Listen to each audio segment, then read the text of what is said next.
Hi കൂട്ടുകാരെ, പുതിയൊരു വീഡിയോയിലേക്ക് എല്ലാവർക്കും സ്വാഗതം. അങ്ങനെ രഘുവിനെ വിളിപ്പിച്ചിരിക്കുകയാണ് കേട്ടോ ദാസ്. എന്നിട്ട് ദാസ് പറയണേ, രഘു നിൻ്റെ പ്രശ്നം എന്താ? ആമിക്ക് 25 ലക്ഷം രൂപ കൊടുക്കുക എന്നുള്ളതല്ലേ? എന്താ അമ്പിളി നിൻ്റെ അഭിപ്രായം? അവൾക്ക് ആ 25 ലക്ഷം കൊടുത്താൽ എന്താ കുഴപ്പം? എന്തെങ്കിലും കുഴപ്പമുണ്ടെങ്കിൽ ഇപ്പം പറയുക. അത് കേട്ടോടെ തന്നെ ഇവിടെ അമ്പിളി പറയണേ, എനിക്ക് മനസ്സമാധാനമാണ് വേണ്ടത്, എല്ലാം എട്ടിപ്പിടിച്ചുകൊണ്ട് കാര്യമില്ലല്ലോ. അപ്പോൾ ഉടൻ തന്നെ 25 ലക്ഷം എന്നാ ആമിക്ക് കൊടുക്കട്ടെ. രഘു നിൻ്റെ പ്രശ്നത്തിനൊരു പരിഹാരമാവില്ലേ?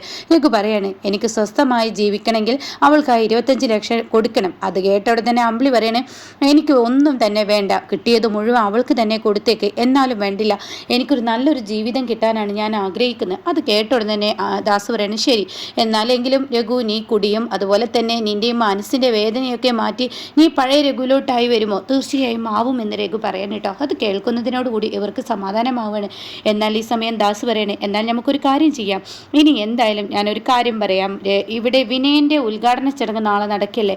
നാളെ നമുക്ക് ആമിക്ക് ആ പണം അങ്ങ് നൽകാം. എന്താ രഘു നിൻ്റെ അഭിപ്രായം? ആയിക്കോട്ടെ, എനിക്ക് അവൾക്കത് കിട്ടി, അവൾ സ്വസ്ഥമായി ജീവിക്കുന്നുണ്ട് എന്നൊരു തോന്നൽ എന്നിൽ ഉണ്ടായിക്കഴിഞ്ഞാൽ തീർച്ചയായും എൻ്റെ എല്ലാ പ്രശ്നവും പരിഹാരമാകും എന്നുള്ള ആ വാക്കും കൂടി പറയുന്നു കേട്ടോ. ഇതേ സമയം ഇന്ദ്രനെയാണ് കാണിക്കുന്നത്. ഇന്ദ്രൻ ശരി ആയിക്കോട്ടെ, നീ വേണ്ടതുപോലെ ചെയ്തോളൂ എന്നൊക്കെ ഇങ്ങനെ പറയുമ്പോൾ അങ്ങോട്ടേക്ക് ദാസും ശ്യാമും അതുപോലെ സത്യനും കൂടി കയറി വരികയാണ്. ഇന്ദ്രട്ടാ, നമുക്ക് റൂം ബുക്ക് ചെയ്തിട്ടുണ്ട്. ഇപ്പോൾ ഈ വെക്കേഷൻ ടൈം ആയതുകൊണ്ട് തന്നെ റൂമിനൊക്കെ നല്ല റെൻ്റാണ്. അപ്പോൾ അതുകൊണ്ട് തന്നെ 3 റൂം പറഞ്ഞിട്ടുണ്ട്, അത് പോരെ എന്ന് ചോദിക്കുമ്പോൾ ഉടൻ തന്നെ സുശീല ചാടി പിടിച്ച് വരിക. അനുപമയും സോനയും ഇപ്പുറത്തുനിന്നും വരുന്നുണ്ട്. സുശീല പറയണേ, എന്തിനാണ് 3 റൂം? അത് കേട്ടോണം തന്നെ എന്താ അമ്മ ഈ പറയുന്നത്? ഞാനും ഈ നിൽക്കുന്ന അമ്മയും ഒരു റൂമിൽ, അതുപോലെ തന്നെ ഇന്ദ്രേട്ടനും ഫാമിലി ഒരു റൂമിൽ, ശ്യാമും ഫാമിലി ഒരു റൂമിൽ.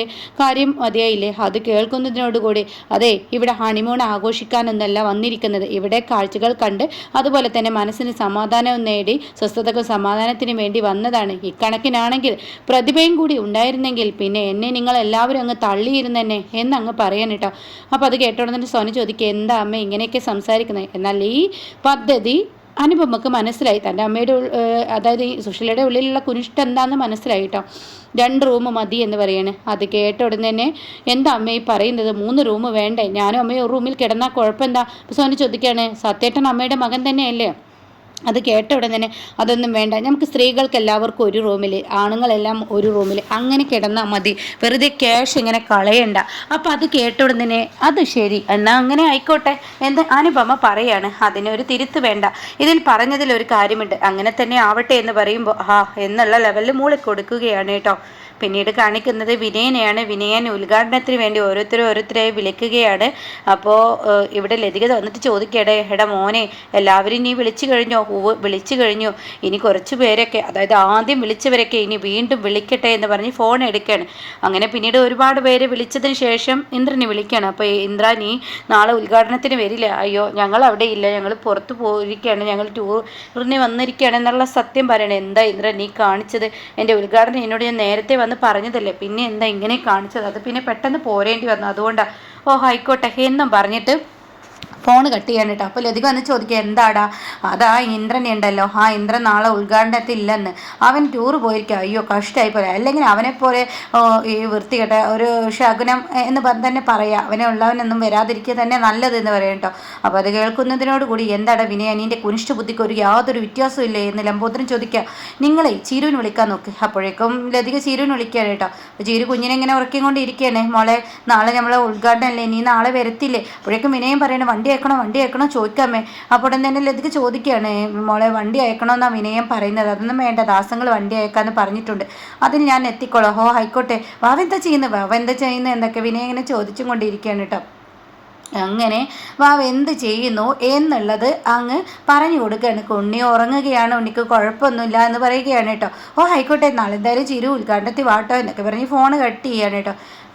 അങ്ങനെ പിന്നീട് അവരെ പിന്നെയും വിളിക്കുന്ന രംഗങ്ങളാണ്. എന്നാൽ ഈ സമയം ഇപ്പുറത്താണെങ്കിലോ എല്ലാവരും ഇങ്ങനെ ഉറങ്ങിക്കിടക്കുന്ന സമയത്ത് വല്ല പൂച്ചയെപ്പോലെ പമ്മി സുശീല തൻ്റെ മൊബൈൽ പോയി എടുക്കണം കേട്ടോ. എന്നിട്ട് കതക് തുറന്ന് കതക് ചെറുതായി ചാരി വെച്ച് പുറത്തു നിന്ന് ഫോൺ ഇങ്ങനെ വിളിക്കുന്നത് അനുപമയുടെ ചെവിയിൽ കേൾക്കാം. അപ്പം അനുപമ കിടന്ന് ഇങ്ങനെ കേൾക്കാണ്. അപ്പോൾ സുശീല പറയണേ, എടി ഹർഷേ, ആൻറ്റിയുടെ വിളിക്ക് പ്രതീക്ഷിച്ചിരിക്കുകയായിരുന്നു ഞാൻ. എന്തായി ആൻറ്റി അവിടുത്തെ കാര്യങ്ങൾ? അങ്ങനെ പിന്നെ കണ്ടില്ല. എന്തായാലും സമാധാനം എന്തെന്ന് ഇപ്പോൾ എൻ്റെ നഷ്ടപ്പെട്ടു പോയി. എനിക്ക് യാതൊരുവിധ സമാധാനവുമില്ല. ഇന്നും നാളെയും കഴിഞ്ഞാൽ മറ്റന്ന് വീട്ടിലോട്ട് തിരികെ എത്തും. പിന്നീട് ഉണ്ടാവുന്ന പ്രശ്നങ്ങൾ എന്തായിരിക്കും? അങ്ങനെ എന്നെ തിരഞ്ഞ് അവിടെ എത്തുമോ എന്നുള്ള. എൻ്റെ ആൻറ്റി ഇങ്ങനെ വേണ്ടാത്തത് ചിന്തിക്കേണ്ട. ഇങ്ങനെ ചിന്തിച്ചാലൊക്കെ പ്രശ്നം. അയാൾ ഇനി എത്തത്തൊന്നുമില്ല. അയാൾ ഇനിയിപ്പോൾ അങ്ങോട്ടേക്ക്. എന്നാൽ അയാളെ എവിടെ വെച്ച് ഞാൻ കണ്ടു. എനിക്ക് എൻ്റെ ഉള്ളിൽ വല്ലാത്ത ഭീതിയാണ് തോന്നുന്നത്. ആ അനുപമയുണ്ടല്ലോ, അനുപമ കാണാതെയാണ് ഞാൻ ഈ വിളിക്കുന്നത്.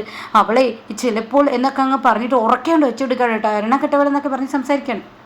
അപ്പോഴേക്കും അനുപമ അതിങ്ങനെ കേൾക്കുന്നുണ്ട് കേട്ടോ. അപ്പോൾ അവൾ ഉറങ്ങുകയാണെങ്കിലും അവളെ പേടിക്കണം എന്നിങ്ങനെ സുശീല പറയുന്നുണ്ട്. ആ സമയം ഹർഷ പറയാണ്, എൻ്റെ ആൻറ്റി അവൾ ഉറങ്ങുകയാണെങ്കിലും അവൾ ആൻറ്റി പറയുന്നത് പോലെ തന്നെ ആൻറ്റിയെ നിരീക്ഷിക്കുന്നുണ്ടാവും. ഞാൻ എന്ത് ചെയ്യുന്നതെന്ന് നിരീക്ഷിച്ച് നടക്കുകയാണ് അവൾ.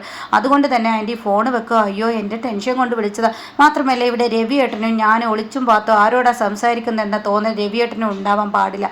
ആൻറ്റി ഫോൺ വെക്ക്, നാളെ വിളിക്കുമെന്ന് പറയട്ടെ. ഹോ ആയിക്കോട്ടെ എന്നും പറഞ്ഞ് സുശീല റൂമിലോട്ട് തിരികെ വരിക. അപ്പോൾ കാണാൻ അനുപമ അവിടെ കണ്ണു വീഴ്ച കിടക്കുന്നു. ഈ സമയം സുശീല ഇവിടെ നീറ്റിട്ടുണ്ടോ എന്ന് എത്തിച്ച് നോക്കുകയാണ്. അപ്പോൾ ഉടൻ തന്നെ എണീറ്റിട്ടില്ലെന്ന് മനസ്സിലാക്കുകയാണ്. കാരണം കണ്ണടച്ചതായി ഭാവിക്കുകയാണ്. പിന്നീട് ആ രംഗങ്ങ് കഴിഞ്ഞു പോകുന്നു കേട്ടോ. പിന്നീട് പിറ്റേ ദിവസം ലതികയിൽ ലംബോദരനും വിനയൻ്റെ ഉദ്ഘാടനത്തിന് വേണ്ടിയുള്ള പൂവും കാര്യങ്ങളൊക്കെ കെട്ടി അങ്ങനെയുള്ള ആ ഒരു കാര്യങ്ങളാണ്. ഇപ്പോൾ ലതിക വന്നിട്ട് പറയണേ, ഏട്ടാ നിൻ്റെ കുഞ്ഞുങ്ങളെ കൊണ്ടുവരാതിരുന്ന് വലിയ കഷ്ടമായി. ചീരവും മക്കളെ കാണാൻ വേണ്ടിയാണ് വരുന്നത്. എൻ്റെ അമ്മ അവരെ ഇങ്ങോട്ട് കൊണ്ടുവന്ന അമ്മ ഈ കാര്യങ്ങളൊക്കെ ചെയ്തു വെക്കാൻ അമ്മ കൊണ്ട് കഴിയുമോ? എന്താടാ വിനയ നീ ഇങ്ങനെ ആവുന്നത്? നിൻ്റെ മക്കളല്ലേ? അതൊക്കെ നേര് തന്നെ. ഞാൻ അവരെ കൊണ്ടുവരാത്തന്നെ ഒരു കളിയുണ്ട്. എന്ത് കളി? ചീര വന്നാൽ ചോദിച്ചാൽ മക്കളെ ചോദിക്കൂലേ? അപ്പോൾ അത് കേട്ടോ. അത് തന്നെയാണ് ഞാൻ പറഞ്ഞത്. ചീരു മക്കളെ ചോദിക്കും. അമ്മയുടെയും അമ്മാവിൻ്റെയും മിടുക്കാണ് ചീരുവിനെ വീട്ടിലോട്ട് കൊണ്ടുപോവുക എന്നുള്ളത്. എന്നിട്ട് അവൾ അവിടെ പിടിച്ചു നിർത്താനും കൂടി വേണ്ടിയാണ് മക്കളെ ഞാൻ അങ്ങോട്ടേക്ക് കൊണ്ടുവരാതിരുന്നത്. ഇപ്പം സിമി ചേച്ചി നന്നായി നോക്കുന്നുണ്ടല്ലോ, അത് പോരെ.